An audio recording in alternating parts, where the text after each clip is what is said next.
জেনা তো একটা ট্রেন্ড। এই যে আমাদের কিশোর কিশোরী যারা আছে, এরা ফ্রি মিক্সিংটাকে হারামও মনে করে না। প্রেমিক প্রেমিকা প্রেম করা, জেনা করা, এটাকে হারামও মনে করে না।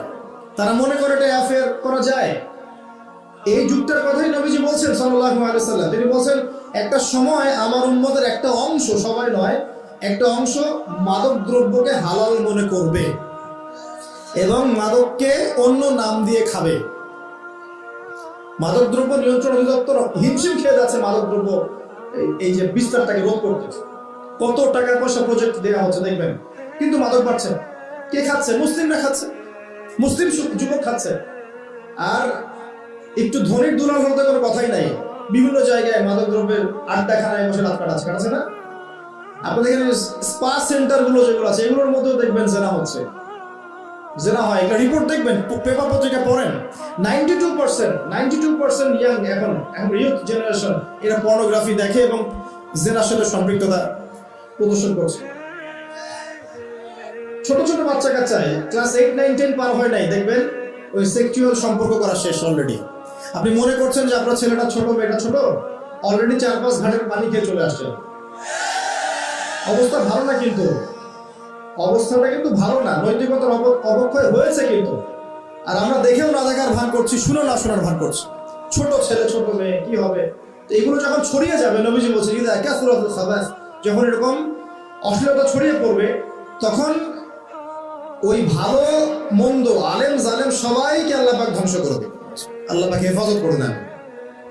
তবে হ্যাঁ, এই সময়ের মধ্যেও যদি আপনি ইমানটাকে শক্ত করে ধরে রাখতে পারেন, ইনশাআল্লাহ তাআলা 50 জন শহীদ সাহাবী নেকি পাবেন। এটাও হাদিসে এসেছে যে এরকম অবস্থায় যদি ইমানকে ধরে রাখতে পারে কেউ, নবীর সুন্নাহ মতো চলতে পারে, 50 জন সাহাবীর নেকি আপনি পাবেন ইনশাআল্লাহ। একটা বলেছেন দাসীর মনিবকে জন্ম দিবে, মানে ন্যায় অন্যায় মানদণ্ড উল্টে গেছে এখন।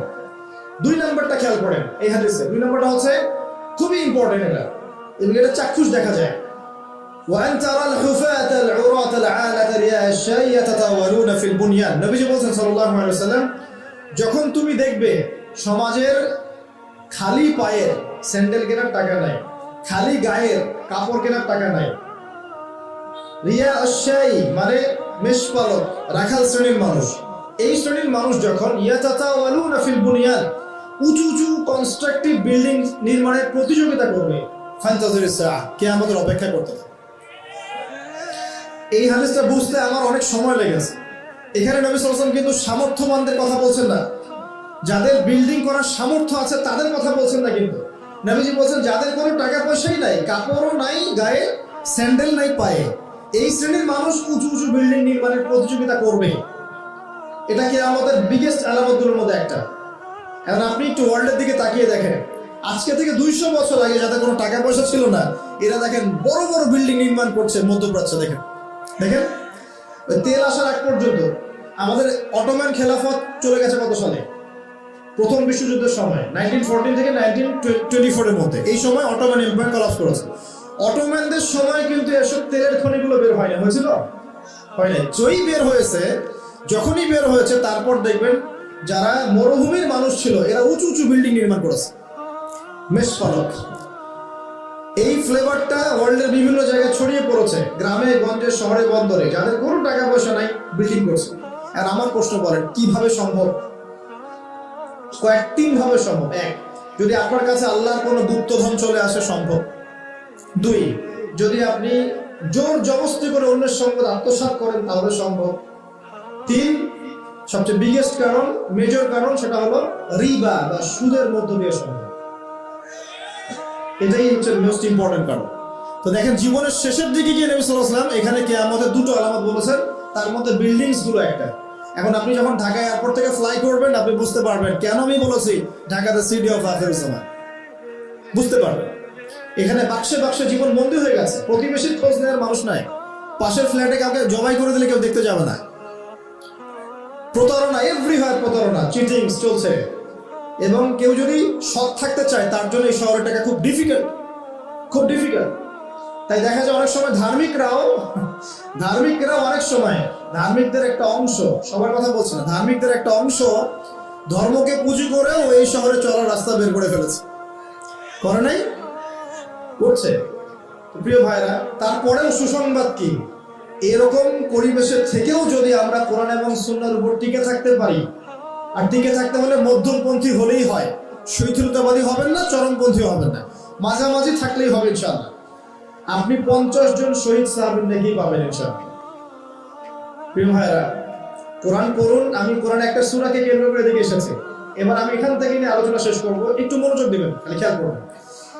নবী সাল্লাল্লাহু আলাইহি ওয়াসাল্লাম বলছেন সবচেয়ে বড় ফিতনার নাম কি কিয়ামতের আগে? বলেন, মাসিহুদ দাজ্জাল। এবার আসেন, নবীজি বলছেন সাল্লাল্লাহু আলাইহি ওয়াসাল্লাম, এই সবচেয়ে বড় ফিতনা থেকে সে ব্যক্তি বেঁচে থাকবে যে ব্যক্তি সূরা কাহাফের প্রথম 10টা আয়াত মুখস্থ করবে। করেছেন কখনো? সূরা কাহাফের প্রথম 10টা আয়াত কখনো পড়ে দেখেছেন কি?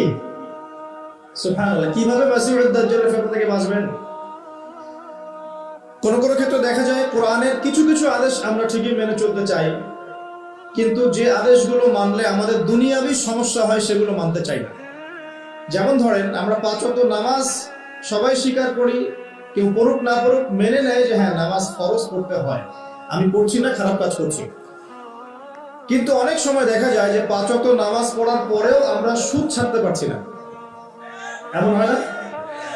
নামাজ পড়ছি, রোজা রাখছি, যাকাতও দিচ্ছি, মাশাআল্লাহ, দান সাদাকাও করছি, ঘুষ ছাড়তে পারছি না, দুর্নীতি ছাড়তে পারছি না। এমন হয় না?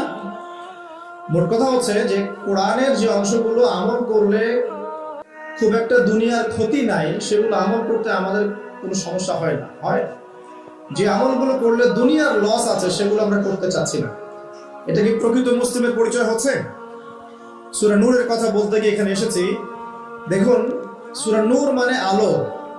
সূরা নূর আপনাকে আলো দেখাবে। কি দেখাবে? সূরা, সূরা শব্দের অর্থ, একটা অর্থ এটাও হয়, সূরা একটা অর্থ হচ্ছে উঁচু স্থান। সূরা মানে কি? উঁচু স্থান। সূরা মানে চ্যাপ্টার, অধ্যায়, এটা ঠিক আছে। আরেকটা অর্থ হচ্ছে উঁচু স্থান। আপনি যখন কোনো উঁচু স্থানে গিয়ে দাঁড়াবেন, তখন আশপাশের সমস্ত দৃশ্য আপনার কাছে খুব সহজভাবে উপস্থাপিত হবে, তাই নয়? তাই নয় কি?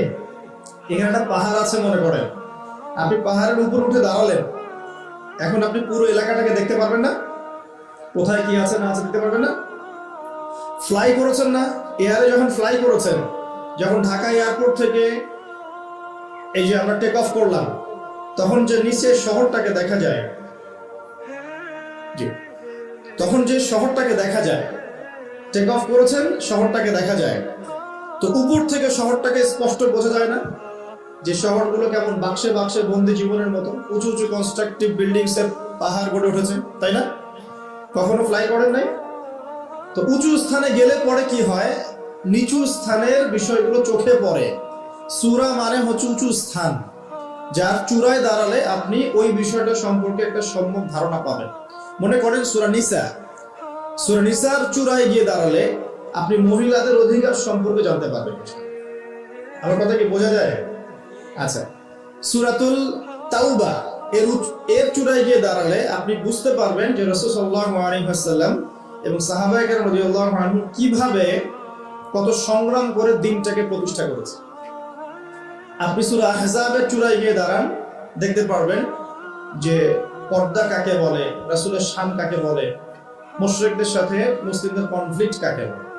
আপনি সূরা কাহাফের উপরে গিয়ে দাঁড়াবেন, আপনি দেখবেন দাজ্জাল কোথায় আছে, দাজ্জালের ফিতনাগুলো কি কি, এখান থেকে বাঁচার জন্য কি উপায় অবলম্বন করতে হবে বুঝতে পারবেন ইনশাআল্লাহ।